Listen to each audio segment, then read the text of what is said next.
स्वागत माननीय हमारे भारतीय जनता पार्टी के वरिष्ठ नेता राजस्थान में विपक्ष के नेता सम्मानित मुरारजी भाई साहब से संबोधित करें। आप सबका स्वागत। राजस्थान आज जिस प्रकार से देश और दुनिया के ऊपर हालातों को लेकर के जिस प्रकार से स्थिति खड़ी हुई है, तो लोकतंत्र से प्यार करने वाले हर व्यक्ति के मन में एक दुख और अफसोस है। कांग्रेस निरंतर इस बात का प्रयास कर रही है कि बीजेपी बीजेपी बीजेपी। मैं आप सबसे निवेदन करता हूं कि इस सच को आपने देखा, मैंने देखा, राजस्थान की जनता ने देखा कि चुनाव के बाद मुख्यमंत्री को लेकर के दिल्ली की कसरत क्या हुई थी, कौन आया कौन गया, कब मनाया, कब ट्रेन पे गए वो लौट के गए। इसका मतलब मुख्यमंत्री का निर्णय ही झगड़े की मूल पूंजी उस समय सबको दिखी थी और वो निरंतर हर समय प्रकट हुई। इस बात को कोई राजस्थान का आदमी नकार नहीं सकता। विधानसभा के फ्लोर पर आपने देखा कि मुख्यमंत्री जब होते हैं तो मुख्यमंत्री गायब होते हैं, उप मुख्यमंत्री डिमांड पर जब पंचायत राज पे रिप्लाई देते हैं। सामान्यतः मुख्यमंत्री का एक दायित्व होता है जब उसका मंत्री जवाब देता है तो वो स्वयं उपस्थित रह करके उसका हौसला बुलंद करते हैं और उसको एक तरह से प्रोत्साहित करते हैं। लेकिन आपने देखा विधानसभा के फ्लोर पर कौन क्या बोला है, ये सब रिकॉर्ड पर है। ये हम नहीं बोले, हम तो एक विपक्ष है इसलिए बोलेंगे, लेकिन उनके ही लोगों ने जिस प्रकार के कमेंट किए अगर उन सबको इकट्ठा करके कोई पब्लिश करे तो ये जग जाहिर हो जाएगा कि आपके घर में प्रारंभ से लेकर इन 18 महीनों में जिस प्रकार के हालात रहे हैं वही आपके बिखराव का कारण बना है। और आज जो जिस बिखराव की जिस स्थिति पर जाकर पहुंचे हो वो अपने आप में इस बात को सिद्ध हो गया कि ये 18 महीना का जो बारूद है बम फोड़ के फट गया और आज जो कुछ भी दिखाई दे रहा है वो आपका आंतरिक कर रहा है। लेकिन वो बार बार कोशिश कर रहे हैं कि बीजेपी बीजेपी बीजेपी। मुझे बता दें इसमें से हम कहाँ हैं भाई? आपको मुख्यमंत्री बनाने के लिए हम दिल्ली आए थे क्या? विधानसभा के फ्लोर पर आप क्या भाषण दो ये हमने तैयार करके दिया था क्या? और अभी जिस प्रकार से एक दूसरे के ऊपर हमला कर रहे हैं और जिस हल्केपन पे जा रहे हैं, मुझे बहुत अफसोस है कि राजस्थान के मुख्यमंत्री को मैंने पहली बार ऐसी बार में सुना जिनके साथ इतने समय तक काम करके जिस पार्टी को स्ट्रेंथन दे रहे थे आज वो बच्चा हो गया। मैं जब राजनीति में आया तब उसकी उम्र 3 साल थी। अच्छे कपड़े पहनने, अच्छी अंग्रेजी बोल देने से मैं सोचता हूँ ये हल्केपन की पराकाष्ठा है। केवल और केवल ये महीने 1.5 महीने में इतना खराब हो गया क्या? अब तक तो जहाँ के भी भाषण देते थे, अभी राज्यसभा के समय में भी जो प्रेस कॉन्फ्रेंस आपने की है एक दूसरे की 2 तारीखें मांगी है, तो वास्तव में सच में इस पर लड़ाई हुई। मेरे को आज जो विशेष बात मैंने कल भी आपको इंगित किया था कि फोन टैपिंग का कोई कानूनी प्रावधान है और इस प्रावधान का उपयोग करते हुए देश के आंतरिक या बाह्य सुरक्षा का मामला कोई हो, कोई ऐसी गैंग ऑपरेट कर रही हो जिस गैंग को पकड़ना आवश्यक हो, कहीं देश के खिलाफ किसी प्रकार की बगावत कहीं चल रही हो तो उसको ध्यान में रखने के लिए कोई बहुत बड़ा स्कैंडल हो रहा है, आपस में कन्वर्सेशन के आधार पर कोई राजस्थान की आर्थिक स्थिति को चरमराने के लिए कोई प्रयत्न कर रहा है, ऐसे विशेष अवसर पर प्रावधान है कि आप अपनी बात को लेकर के अपने तथ्यों के सहित राज्य एक तरह से होम डिपार्टमेंट में जाइए, फाइल बनेगी, फाइल पर रीजन लिखना पड़ेगा। ऐसा नहीं कि मैं ये 4 टैप करना चाहता हूँ इसलिए आपको परमिशन मिल जाए। अगर उसके रीजनेबल कारण होंगे तो फिर आपको परमिशन देंगे कि आप ये टैप कर सकते। इसमें से भी 99% सरकार की एजेंसी ही सरकार के इस काम में दखलंदाजी करती है। व्यक्तिगत तो कभी किसी प्रकार का कोई किसी को थ्रेटनिंग मिलती है, बार मिलती है, कौन देता है कौन नहीं देता है और उसको कोई प्रकार का भय क्रिएट हो जाता है तो अपने कागजों से होम डिपार्टमेंट को कन्विंस करता है कि मुझे लगातार 3 महीने से मुझे मेरे बच्चे को, मेरी पत्नी को, मेरे को ऐसा थ्रेटनिंग हो रही है, तब जाकर के कहीं परमिशन मिलती है। तो सच में ये जो मुख्यमंत्री जी ने कहा ना मैंने कराया आपने नहीं कराया तो आपके यहाँ लोकेश शर्मा कौन है? किस हैसियत से आपके वहाँ रहता है? आपका OSD है, तनख्वाह रहता है कि रहता है? इसका मतलब मुख्यमंत्री या लोकेश एक ही है कि नहीं है? और आपने ये टेपिंग किस अधिकार से किया है? क्या होम डिपार्टमेंट ने आपको ये परमिशन दी थी कि आप इन टेपिंग को करो या आपको ये अधिकार है? सच में एक तरह से टेपिंग बिना होम डिपार्टमेंट के, आज आपने देखा होगा कि होम राजीव ने अपना होम जो सेक्रेटरी है उसने मना कर दिया, हमारे चीफ सेक्रेटरी ने मना कर दिया, हमने इस प्रकार की कोई परमिशन नहीं दी, तो फिर ये टेप कैसे हुआ? फिर ये तो हमारी स्वतंत्रता के ऊपर हमला है कि नहीं है? हमारे अधिकारों पर हमला है कि नहीं है? जो आपको अधिकार नहीं है, आप अगर करना चाहें तो आपको लीगली अधिकार प्राप्त है, उनका प्रयोग करते हुए आप करना चाहें तो कोई रोक नहीं सकता। लेकिन इस प्रकार के फोन टैपिंग के आधार पर, और कल वाला मैंने आपको फिर कहा था कि मान लो आपने किसी थर्ड पर्सन ने कोई टैपिंग किया है और उसके आधार पर वो उसको कह रहा है, वो उसको कह रहा है इससे लेना ये देना, और उसने कहा कि आप गजेंद्र सिंह जी से बात कराओ, तो संजय जैन कह रहा है हाँ मैं भी कराता हूँ। अब उसने बोर्ड मिलाकर गजेंद्र सिंह जी पता गुलाबचंद का मिला दिया, तो आपको क्या पता है कि मैं गुलाबचंद बोल रहा हूँ, गजेंद्र सिंह बोल रहा हूँ? और मान लो ये तो उसका भला भाग्य, में उसका बहुत शुक्रिया हूँ, उसने बहुत अच्छा किया कि उसने गजेंद्र सिंह ने जो दफा के था गुलाबचंद गडारे से बात कराता हूँ, और उस बात के आधार पर मुझे आप लंबा कर देते। तो सच में इस प्रकार का घिनौना षड्यंत्र है ये, वास्तव में सच में इनकी पार्टी के अंतर कलह के कारण से इतने अपने आप में दुखी हैं कि आज 8-9 दिन से कैंप किए हुए बैठे हैं। अगर वास्तव में आपके पास बहुमत है ना तो आ जाओ ना यार प्लॉट में, स्वयं ही अपनी तरफ से एप्लीकेशन दो यार, हम प्लॉट टेस्ट करा करके समर्थन ले रहे हैं, ले लो ना यार, काय को बेकार परेशान। एक पार्टी पहले अंदर लड़ी, फिर सड़क पे लड़ी और होटलों में लड़ी और अब कोर्ट में लड़ रही है। क्या ये राजस्थान की इमेज को बार बार जोड़ने का प्रयास किया कर रहे हैं? क्योंकि हरियाणा में जो होटल है, सरकार हरियाणा की होटल कोई सरकार की होती है क्या? आप उसमें जाके रहना चाहूँ तो क्या लेग बेड में ठहर सकते हैं क्या? ऐसा देते हैं ना, कोई भी आकर कोई भी ठहर सकता है, किसको क्या ऐतराज हो सकता है? और जहाँ तक मैं सोचता हूँ कि प्रहलाद जी ने, बाकी जो हमारे बहुत बड़े नेता हैं, वो तो सीधा ही हमला प्रधानमंत्री सब पे करते हैं, बड़ा पुराना अनुभव है उनका नहीं होगा, परिवार का होगा, इसके कारण से अनुभव उनके अंदर आ गया, और वो जिस भाषा का प्रयोग करते हैं शोभा नहीं देता है। कम से कम कोई बात कहें तो इसे केवल और केवल मीडिया में आने के लिए, चाहे जिसके ऊपर बम फेंक दो और उसके कारण से हाईलाइट हो जाओ, हाईलाइट हो सकते हो, लेकिन जनता के मन में हाईलाइट ऐसे नहीं हो सकते, बहुत लगना पड़ता है, करना पड़ता है, ठीक प्रकार से बोलना पड़ता है। मैं कभी भी बम फेंकता नहीं, मैं ईमानदारी से जो सच्चाई मुझे लगती है वो मैं आपके सामने रखने का प्रयास करता हूँ, मैं छुपाता हूँ, मैं कुछ नहीं करता हूँ। यह अगर आंतरिक आपस में क्लेश नहीं होता तो हम कहाँ से बीच में आए? हम तो अभी भी खड़े खड़े देख रहे हैं तमाशा।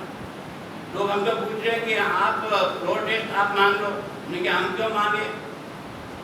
हम तो जब इन दोनों का नाटक पूरा देखेंगे और नाटक किसी अंतिम दौर पे आ जाएगा कि अब नाटक का पटापट सोना है तो राइट टाइम पे हिट करेंगे ना। तो हिट करते समय हम अपनी पार्टी के सारे लोग कह रहे वसुंधरा जी को निपटा। अरे जब निर्णायक कोई बात वसुंधरा जी बीच में आके गई थी, मेरी रोज बात हो रही, मैंने आपको कहा था, और उन्होंने कहा भाई साहब जब भी आप ऐसा समझो जरूरी हो तो मुझे फोन करो, मैं 3 घंटे में रावण का अभी पूजन पाठ कर रही हूँ, उसको फ्री हूँ, तो उसके कारण से मैं जब भी आ जाऊँगी। मतलब मैं सोचता हूँ कि विषय को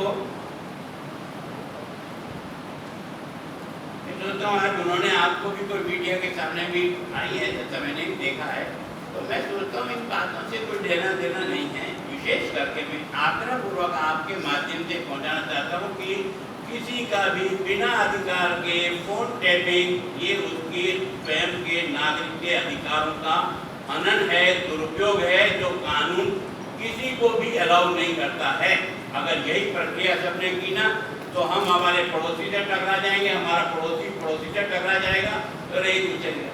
अब वो मुकदमा दर्ज करते, उसका मुकदमा तो दर्ज कर लिया, हमारा मुकदमा पेंडिंग कर दिया, और वाकई क्या लोग हैं, अगर कोई मुकदमा दर्ज कराए तो तुरंत FIR दर्ज करो, नहीं करो तो आपके खिलाफ कार्रवाई होगी। अब अशोक गहलोत जी बता दो कि हमने जो रिपोर्ट लिखाई कल उसको दर्ज क्यों नहीं की? क्योंकि गजेंद्र सिंह जी ने ठोक के कहा है कि इसमें मेरा किसी भी प्रकार को कोई बात नहीं, दुनिया की जिस एजेंसी से जांच कराना चाहो उसे जांच करो। यानी इसके आधार पर बीजेपी को जोड़ करके अपनी बात को, अपनी पार्टी के अंदर जो डिफरेंस है ये उसको पेश करने का कोशिश कर रहे हैं कि यार बीजेपी हमको तोड़ रही है। बीजेपी का भूत दिखा करके अपने को एक करने का लिए एक जो चाल चली है ना, वो चाल चलेगी नहीं। मैं सोचता हूँ उन्होंने बहुत स्पष्ट कह दिया हम बीजेपी में जा रहे हैं, अब कहाँ लड़ रहा है, क्या बात है। उनका इतना सुनने के बाद भी कोई संशय रह जाता है क्या जब वो क्लियर कट कह रहे हम कोई नहीं जा रहे। तो मैं सोचता हूँ कि सच में कल परसों जो भी कोर्ट का फैसला हो जाएगा उसके बाद इसकी स्ट्रेंथ कितनी है उसके आधार पर नाप तोल करेंगे। हमारा कोई प्रोटेस्ट मांगने का अभी कोई विचार नहीं है। मैं तो कहता हूं कि अगर अशोक गहलोत अपने आप को बहुत मानते हैं कि उनके पास 109 है, 12 है, तो आ जाओ ना यार, विश्वास मत का प्रस्ताव लेकर के हाउस में आ जाओ ना, जो होना है तो हो जाएगा, कम से कम निर्णय होगा तो फाइनल हो जाएगा ना।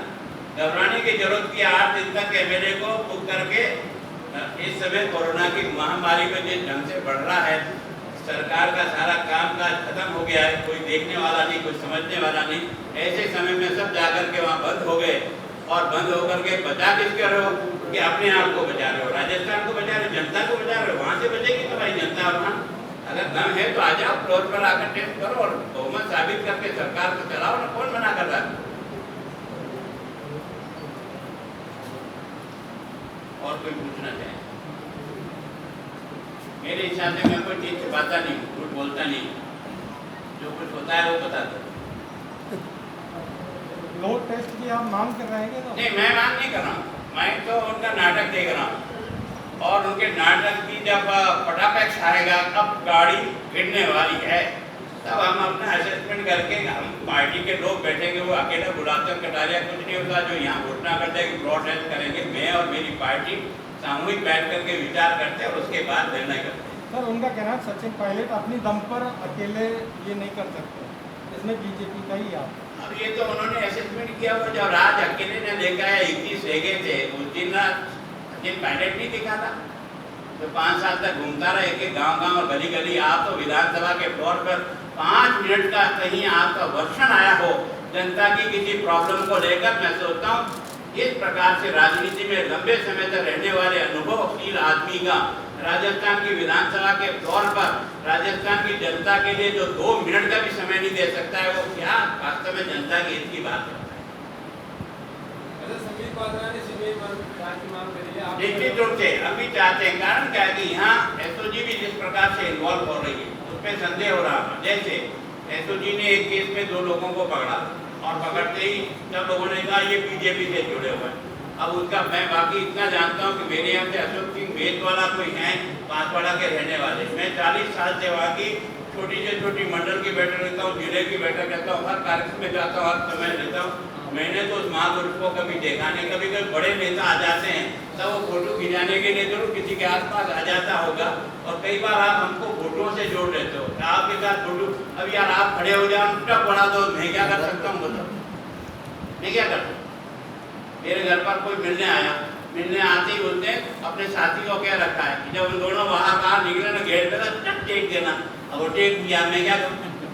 अब वो कौन है, क्या है, क्या उसके पुराना जीवन है, अब उसको मेरे से क्या लेना देना यार? मैं इन्वॉल्वमेंट हूँ तो निश्चित रूप से आप उससे मुझे जोड़ो तो समझ में आ सकता है कि फोटो के कारण से ये आपके साथ है नहीं, बेकार की बात है। भाई साहब, कैलाश मेघवाल जी के स्टेटमेंट को आप कैसे देखते हैं? कैलाश मेघवाल जी का जो स्टेटमेंट आया है, कैलाश मेघवाल जी ने जो बात कही वो ये कही कि ये जो है ना एक तरह से खरीद फरोख्त का जो मामला चल रहा है ये वास्तव में दुखद है। वो भी कह रहे हैं, मैं भी कह रहा हूँ, अगर वास्तव में राजनीति वोट ट्रेडिंग के आधार पर अगर चलती है तो ये दुर्भाग्य लोकतंत्र का। इसके बारे में कौन इसके पक्ष में कह सकता है? उन्होंने ठीक बात की, उसमें क्या दिक्कत है? लेकिन भाई साहब उन्होंने एक लाइन ये लीजिए कि सरकार में बैठे हुए लोग विपक्षी पार्टी की तरफ से मिलकर वोट ट्रेडिंग कर रहे हैं। सरकार में बैठे बीजेपी का देखो भैया, हमारा तो अगर कभी होता तो आपका मेरा और पायलट जी का फोन मिला होगा ना, ईमानदारी से मैं फोन आपको दे देता हूँ। मैं प्रतिपक्ष नेता हूँ, राजस्थान में जिम्मेदारी से इतने साल से काम कर रहा हूँ। कभी भी अगर किसी भी वर्षन में बातचीत भी हुई हो तो उसको टेप को निकाल करके यार उसके सारा कन्वर्सेशन मंगा लो ना यार। आप इसका क्या करते हो? मैं तैयार हूँ। अगर मैंने कभी बात की होगी किसी रोड के बारे में, अगर कोई पब्लिक का आया होगा तो मैंने पत्र भी लिखा होगा, आवश्यकता पड़ेगी उसको फोन करके भी कहा होगा कि भाई ये पंचायत की रोड नहीं बन रही है, तो ये तो मेरा अधिकार है लोकतंत्र। नहीं सर, आप कह रहे हैं कि थाने में मामला दर्ज नहीं हुआ, तो अब कोई विकल्प इस्तिगासे के माध्यम से, जिनका नाम आया वो कोई मानहानि का कुछ करने का है? ऐसा है कि उनको दर्ज करना ही पड़ेगा, कोई मेहरबानी नहीं कर रहे हम। बाद में एफआईआर का परिणाम क्या आता है वो जांच के बाद की स्थिति है, पर एफआईआर दर्ज करने के लिए कोई ना नहीं कर सकता। इस मौजूदा घटनाक्रम के बीच में सतीश जी और राजेंद्र राठौड़ दिल्ली गए हैं नारा नेताओं से मुलाकात करने, ये घटना तो भैया मेरे को जा सकते ना, पार्टी का काम है, तो एक काम ही थोड़ी है, 50 काम होंगे, उसके लिए भी जा सकते हैं, उसमें क्या हर्ज है। सर लगातार बीजेपी कह रही है कि ये कांग्रेस का आंतरिक कलह है, लेकिन बीजेपी कहीं ना कहीं सचिन पायलट के पक्ष में नजर आ रही ये है। बार आप बीजेपी में कितना दर्द दे चुका हूँ, फिर भी आपको अभी तक नहीं बैठ रहा समझ में। मैं कह रहा हूँ कि प्रारंभ से जब से मुख्यमंत्री बने तब से ये कुश्ती चल रही है, नहीं चल रही है। राजस्थान की जनता ने देखा कि देखा, सड़क पे भी देखा, बाहर भी देखा, विधानसभा के फ्लोर पे भी देखा, और आपको पराकाष्ठा में देखा। तो क्या तुम्हारी आपकी फूट है, तुम अपने आप बाड़ा करते हुए बंद हो, हमारा उससे क्या लेना देना, हम तो तुम्हारा नाटक देख रहे हैं, और नाटक में जब कोई हिट करने की जरूरत पड़ेगी जरूर करेंगे। सर आप विपक्ष में हैं, अब आप क्या करोगे? जिस तरह से जनता परेशान है, कोरोना महामारी चल रही है, आप क्या भाई हम करें? तो उनसे यही मांग करें, कम से कम यार सरकार इस बात की भी चिंता करे जब तक तुम हो। मैंने एक बात जरूर कही थी कि आप जब तक फ्लोर पर अपना बहुमत साबित नहीं करोगे तब तक मंत्रिमंडल बढ़ाने का अधिकार आपको नहीं है। आज आप संशय के घेरे में हो, जिस दिन आप अपना बहुमत साबित करते हो मंत्रिमंडल बदलो, हमें कोई एतराज नहीं। जहाँ तक मंत्री हटाने का अधिकार आपका आज भी है, क्योंकि आप मुख्यमंत्री हो, और मुख्यमंत्री के नाते आपको जो आपके सहयोगी लिए है उनको हटाने का अधिकार आपका लोकतांत्रिक दृष्टि से है, वो आपने किया। आपकी पार्टी से जिनको निकालना चाहो उनको निकालने का अधिकार भी आपकी पार्टी को है, लेकिन अध्यक्ष महोदय ने भी व्हिप को, जो विधानसभा के कार्रवाई में जहाँ कहीं भी किसी को अपने पक्ष और विपक्ष में करना होता है तब व्हिप जारी होता है। मैं कहाँ जा रहा हूँ, जोधपुर जा रहा हूँ, उदयपुर, मुझको कोई व्हिप जारी करे तो कोई मतलब है क्या? मेरी पार्टी के 8 लोग मैं कल बुलाता हूँ, मान लो विधायक दल की बैठक, प्रतिपक्ष के नेता के नारे 72 में से मान लो 60 लोग भी आए, तो क्या मैं 12 को इस आधार पर निकालने के नाम से स्वीकृति भेज सकता हूँ क्या कि इन लोगों को ये मेरे व्हिप का उल्लंघन कर लिया इन्होंने, हमने मीटिंग में बुलाया और ये नहीं आया, निकाल सकते हैं क्या? कानून तो कानून है। आज अगर कोर्ट में भी जो चल रहा मामला इसी तर्क के आधार पर जो चल रहा, और कई डिसीजन हो चुके हैं जो इस बात को प्रमाणित कर चुके हैं कि व्हिप केवल और केवल विधानसभा की एक्टिविटीज में भाग लेते समय किसी भी दल के द्वारा जारी किए हुए अपने दल के सदस्यों को पाबंद किया हुआ, उसकी पालना अगर नहीं करता तो इसका उल्लंघन होता है। कटारिया जी, अभी एसओजी ने एक एप्लीकेशन लगाई है कोर्ट के अंदर, जो कॉल रिकॉर्डिंग्स आई है सामने, उसकी वॉइस सैंपल परमिशन के लिए कोर्ट में एसओजी ने आज एक एप्लीकेशन लगाई है। अगर कोर्ट परमिशन देगा, कोर्ट किसी प्रकार का आदेश है उसकी पालना करने का उनका काम है। बिना परमिशन के अगर वो किसी होटल में प्रवेश करने का कोशिश करेंगे उनको अधिकार नहीं है। पर एक स्टेट की पुलिस दूसरे स्टेट में जाती है तो अधिकार देकर के जाती है, वहाँ की सरकार से जाकर कॉन्टेक्ट करती है, वहाँ से पुलिस से कॉन्टेक्ट करती है और उसको कॉन्फिडेंस में लेकर के आगे की कार्रवाई कर सकती है। व्यवस्था है सबके पास। धन्यवाद।